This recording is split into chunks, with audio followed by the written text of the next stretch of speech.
ખેડૂત બચાવો, દેશ બચાવો, ખેતી બચાવો, યુવા બચાવો અંતર્ગત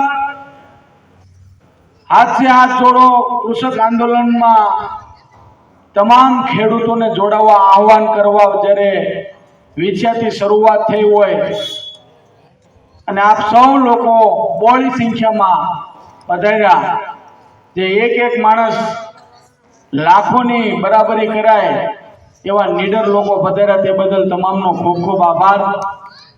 ખેતીવાડીની આટલી સિઝન હોવા છતાં ખેડૂતોની વેદના હોય, ખેડૂતોની વાત સાંભળવા પધાર્યા, તે બદલ ખૂબ ખૂબ આભાર।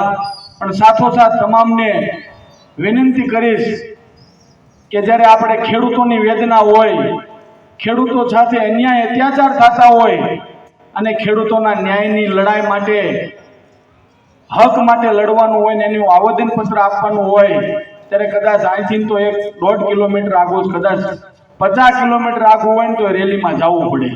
તો સૌ લોકો રેલી સ્વરૂપે આગેવાન સાથે જોડાવ અને કડક શબ્દોમાં આજે જેમ ઇન્દ્રેનભાઈએ કીધું એમ કે મુખ્યમંત્રીને આવેદન અહીંથી પાઠવી દેવી કે આ ખેડૂતોને ભીખ નથી જોતી, એનો હક અધિકાર જોઈશે, એને નફાકારક, એની ખેતીની અંદર નફો થાય એ પ્રમાણે આ ખેડૂતો સાથે વર્તન કરવામાં આવે અને સહાય કરવામાં આવે। એટલા માટે હું તમામને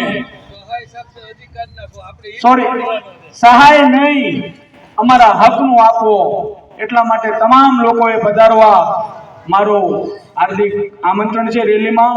અને ખેડૂત બચાવો, ખેતી બચાવો, એ ધરતી है हमारे आपकी, नहीं किसी के बाप की।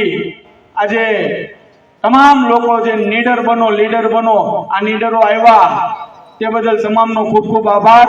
હવે અહીંથી જેમ આદેશ થાય તેમ તમામ લોકો આપણે મામલતદાર કચેરી સુધી જઈશું। જય હિન્દ, જય ભારત।